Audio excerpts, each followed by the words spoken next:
Dokter Reza Gladys yang licik berlindung di balik kedokterannya yang kalian tidak tahu, gue tahu. Nih, Gladvitsa ini cuma ditempel stiker, dijual di e-commerce di akun pribadinya dia, tidak ber-BPOM, tidak boleh dilakukan di rumah, jual 2 jutaan. Ini produk yang gue tahu, si Reza Gladys ini tidak boleh gue spill produk ini. Walhasil dia minta-minta ke Dokter Oki untuk ketemu sama gue karena gue udah beli produk dia yang ini. Dia takut banget nih gue spill yang ini. Terus dia minta tolong Dokter Oki untuk ketemu sama gue. Gue nggak mau lah. Kalau mau ketemu sama gue bayar. Bener nggak? Ya nggak. Kalau dia kan sudah membohongi. Ini adalah produknya Reza Gladys yang tidak boleh dijual. Dan ini sama kayak si Soneo, cuma ditempel stiker. Ini dijual di e-commerce secara terang-terangan, secara bebas. Nih, pertama itu tidak ber-BPOM, kedua ada, ketiga overclaim.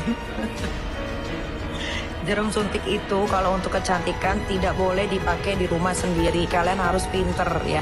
Reza Gladys ini bukan lagi penipuan, tapi dia sudah melakukan kejahatan ke customernya. Lu jual pula lagi itu jarum-jarum itu. Gila lu ya, berani-beraninya lu jual jarum-jarum di muka. Yang dimana kalau gua aja ke dokter mau Diana Salmon, dokter itu harus pilih-pilih lu. Pilih-pilih di mana kulit gue ini yang dimana yang bisa ditaruh disuntikin dan di mana yang enggak. Dan lu sembarangan ngejual. Emang gila, dasar-dasar gila ini emang. Dan lu nggak ngerasa bersalah lu ngejual kayak gituan ya. Ini mah ini BPOM ini kemana? Kemana? Kenapa itu diperizinkan? Itu hanya diperbolehkan oleh tenaga medis. Karena ada salah satu pengusaha pabrik diperas ya, atau mau diperas oleh Nikita Mirzani. Si pengusaha kepada saya ya dengan sangat menyesal dalam kandungan produk-produk skincare yang mungkin saja saat ini beredar di masyarakat terdapat kandungan-kandungan yang berbahaya. Ya, artinya ini betul-betul dapat membuat merugikan masyarakat atau mengganggu kesehatan masyarakat. Dia menyampaikan kepada saya bahwa pabriknya di mana tempat si pengusaha skincare ini membuat ada bahan-bahan yang tidak seharusnya masuk dalam produk-produk.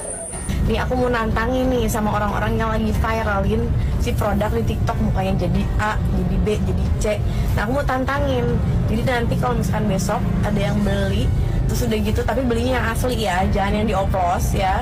Terus udah kayak gitu, kalian memang ada keluhan dan syaratnya bukan pemakaian krim abal-abal sebelumnya. Kalian ada keluhan pas beli, aku garansi langsung 30 juta. Kamu langsung laporin aku ke polisi, kamu langsung laporin aku ke BPOM, kamu langsung laporin aku ke mana, presiden boleh ya. Biar kalian tahu ya, bener apa enggak tuh yang beredar di TikTok nih.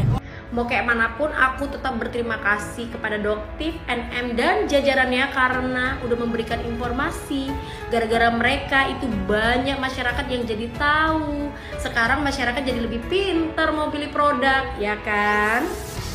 Emang selama ini ada yang ngasih tahu ini produk overclaim, ini produknya tidak sesuai dengan isi, ini produknya berbahaya, kan enggak. Jadi tindakan mereka tetap harus diapresiasi. Ini menurut pendapatku. Jadi kalau kalian nggak sesuai dengan pendapatku ya terserah ya. Jangan kalian hujat, jangan kalian paksa aku harus sependapat sama kalian. Ini kalau logikaku berpikir ya. Kalau seumpamanya lah pun aku yang punya krim ya kan. Semisalnya ada lah yang mau nge-review krim aku. Kalau nggak ada apa-apa di krimku, aku ngapain takut? Ya udah, kau review aja sana. Kau terserah kamu ngomong apa. Kalau semisalnya kau nanti ngomong tidak sesuai dengan bukti, tidak sesuai dengan fakta, malah jatuhnya pencemaran nama baik, aku dirugikan, ya udah aku lapor aja lah ke polisi ya kan. Ya udah, aku laporkan atas pencemaran nama baik karena dia tidak sesuai, aku dirugikan, omsetku jadi turun gitu loh. Kalau misalnya tadi produkku macem-macem aneh-aneh ya, don't laku ya kan, takut laku di review dia ya kan. Kalau kita salah ngapain kita marah ya kan, memang itu kenyataan dia. Dan logikanya mana ada orang benar ya kan, mana ada orang benar takut, orang salah yang takut, sehingga dia mau membuat kesepakatan ya kan. Nah, di dalam proses kesepakatan itulah ternyata adalah pemerasan dan lain-lain ya. Itu biarin aja urusan polisi ya kan. Aku pun gak bela ya, aku gak bela tindakan pemerasan, dan aku juga jangan pengen paksa-paksa sependapat sama kalian ya. Negara bebas ini bos, siapa aja pun boleh berpendapat, paham kau? Jadi udah stop, jangan lagi, biarin aja Pak Polisi yang bekerja. Nanti benar dan salahnya siapa nanti tahu tuh di belakangan, ya kan? Hai! Kesel banget gue sama dunia perskincarean ini ya kan, dengan segala kasus-kasusnya dan segala drama-dramanya. Lu yang sudah bikin rakyat Indonesia, terutama perempuan-perempuan, mukanya jadi Rusia dan Cilalahi alias rusak. Ya, mereka menggelontorkan duit untuk beli produk-produk tidak bermutu Anda. Terus sekarang Anda seolah-olah adalah korban, pelongak-pelongo ya. Tapi sebenarnya Anda yang merencanakan menjebak semuanya ini ya kan. Aku udah lihat skema yang dibikin sama si dok-dok itu ya kan. Ternyata Anda dalam dibalik semua ini, dengan muka polos Anda, dengan muka grey Anda. Ayo dong Pak Polela, yang adil. Kalau yang disuap udah masuk, berarti yang nyop juga harus masuk. Ada lagi trust issue kayak gini. Mereka itu kan sindikat, sengaja mengejatuhin, terus sengaja ingin melakukan pemerasan. Biar apa? Biar mereka itu jadi pebisnis satu-satunya di negara Konoha. Kalau mau ngomong tuh minimal harus punya isi kepala deh.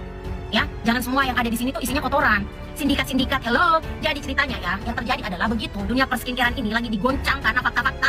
Ternyata banyak skincare yang memang tidak layak untuk dijual. Semua orang ikut bersuara. Jadi semua orang yang ikut bersuara dan berada di pihak yang ingin membongkar kedok dari oknum-oknum mafia skincare ini dianggap sindikat bekerja sama untuk tujuan pemerasan. Kayak gitu konsepnya kalian berpikir ya, yang otaknya bukan isi ilmu tapi isi kotoran gitu.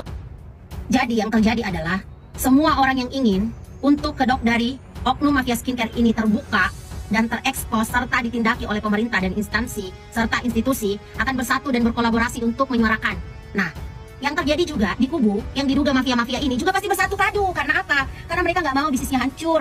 Mereka tetap mau membodohi masyarakat. Makanya mereka bersatu nih, bersatu padu. Pabriknya dia sampai dicabut izinnya karena ada bahan-bahan berbahaya yang diduga masuk ke dalam produk yang sekarang di tangan para pengusaha skincare, yang juga mungkin sudah dijual kepada masyarakat. Ya, kenapa saya menyatakan demikian juga? Karena si pengusaha skincare ini, ya, yang lagi rame, dia merasa dirinya mau diperas. Lu merasa diperas ya, gila, emang lu gila. Ini baru aja dari Bang Sunan ya, lu merasa diperas. Kasus mafia skincare semakin menyita perhatian publik. Pasalnya laporan Reza Gladys terhadap Nikita Mirzani sampai ditahan dengan dugaan pemerasan, pengancaman, dan tindak pidana pencucian uang. Berawal dari skincare produk Reza Gladys yang diulas oleh Nikita Mirzani, Reza Gladys hingga mengeluarkan 4 miliar sebagai uang tutup mulut. Sontak hal itu menimbulkan kecurigaan publik, termasuk pengacara Sunan Kalijaga. Ada dugaan kandungan berbahaya pada produk skincare milik Reza Gladys. Sunan Kalijaga pun meminta pemerintah khususnya BPOM untuk turun tangan memeriksa produk-produk skincare yang beredar di masyarakat. Pasalnya, Sunan Kalijaga telah mendapatkan pengakuan langsung dari pemilik pabrik terkait kandungan skincare yang diproduksinya. Dipastikan terdapat kandungan berbahaya pada produk skincare yang telah beredar luas. Dan Sunan Kalijaga menegaskan, ia tidak akan membela para mafia skincare. Sekali lagi saya sampaikan bahwa saya ini tidak akan berdiri di sisi pengusaha skincare atau mafia skincare, sebut Sunan Kalijaga. Dalam kesempatan yang sama, Sunan Kalijaga pun juga melayangkan sindiran keras terhadap Reza Gladys yang rela mengeluarkan uang miliaran rupiah agar produk skincare miliknya tidak direview. Dengan sontak, Sunan Kalijaga pun menduga adanya kandungan berbahaya pada produk skincare milik Reza Gladys. Kenapa mesti takut kalau memang tidak ada kandungan barang-barang berbahaya? Kenapa mesti mengeluarkan duit miliaran rupiah? Sebut Sunan Kalijaga. Lebih lanjut, menurut Sunan Kalijaga, masyarakat dapat menilai sendiri alasan dibalik Reza Gladys memberikan uang tutup mulut kepada Nikita Mirzani. Saya rasa masyarakat udah pintar. Orang mau mengeluarkan duit miliaran, itu tandanya apa? Sindir Sunan Kalijaga. Dikatakan Sunan Kalijaga, dirinya sudah mendapatkan pengakuan langsung dari pemilik pabrik pembuat skincare Reza Gladys terkait kandungan berbahaya yang ada pada produknya. Sudah ada pengakuan dari owner pabrik, pengakuan kepada saya bahwa dia memasukkan bahan-bahan bisa dikatakan berbahaya. Sebut Sunan Kalijaga.